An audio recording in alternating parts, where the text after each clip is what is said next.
સુરતમાં આજે શેરડી ઉગાડતા ખેડૂતો માટે મહત્વપૂર્ણ દિવસ છે। શેરડીના ટન દીઠ ભાવ જાહેર કરવામાં આવ્યા છે। આ વર્ષે ખેડૂતોને ગત વર્ષની સરખામણીમાં વધુ ભાવ મળવાની આશા છે।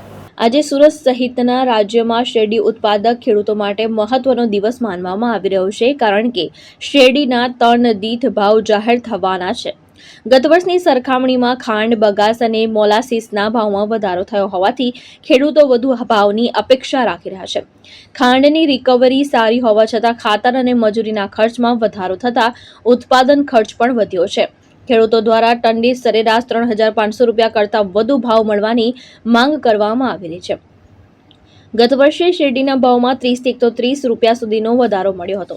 આગામી સમયમાં સુગર મિલોની ચૂંટણી આવવાની હોવાથી ખેડૂતોને આકર્ષવા માટે ચેરમેન દ્વારા સારા ભાવ જાહેર કરવાની શક્યતા પણ વ્યક્ત થઈ રહી છે।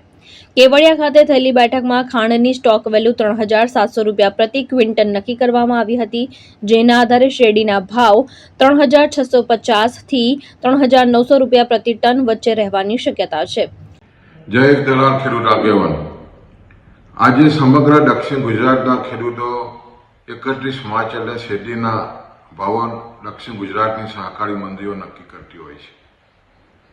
દક્ષિણ ગુજરાતની વાત કરીએ તો લગભગ 5 લાખથી પણ વધારે ખેડૂતોનો મુખ્ય પાક શેરડી છે અને છેલ્લા 40 વર્ષમાં શેરડીની ખેતીથી ખાસ કરીને સહકારી ધોરણે ખાંડ કારખાનાને કારણે ખેડૂત મજબૂત બન્યો છે।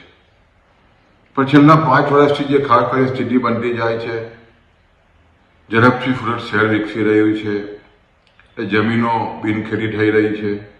બીજી બાજુ છેલ્લા 40 વર્ષથી સતત શેરડીની ખેતીને કારણે જે 2021માં એકરિત ઉત્પાદન જે 34-35 ટન એકરે હતું, આજે ઘટીને 21-22 ટન થઈ ગયું છે। દક્ષિણ ગુજરાતમાં 1 કરોડ ટનથી પણ વધારે જ્યારે શેરડી થતી હોય, આ વર્ષે લગભગ એ આંકડો 72 લાખ ટન પર થઈ ગયો છે। એટલે ઉત્પાદન સતત ઘટી રહ્યું છે, ખેડૂત નાસીપાસ થઈ રહ્યો છે। એવા સમયે ખેડૂતો સ્વાભાવિક છે કે શેરડીના સારા ભાવોની અપેક્ષા રાખતા હોય છે। કેન્દ્ર સરકારે પણ જે રીતે એફઆરપી વધારી છે, એની સામે ખાંડની જે લઘુત્તમ કિંમત વધી નથી, પણ ખેડૂતો ખાસ કરીને દક્ષિણ ગુજરાતની સહકારી મિલો અને એમાં પણ ખાસ કરીને સમગ્ર ભારત દેશમાં જે રીતે શેરડી ભરવાનું પ્રમાણ ગુજરાતમાં છે, એને કારણે પણ ખેડૂતોને ખૂબ જ મોટી મુશ્કેલી પડી રહી છે।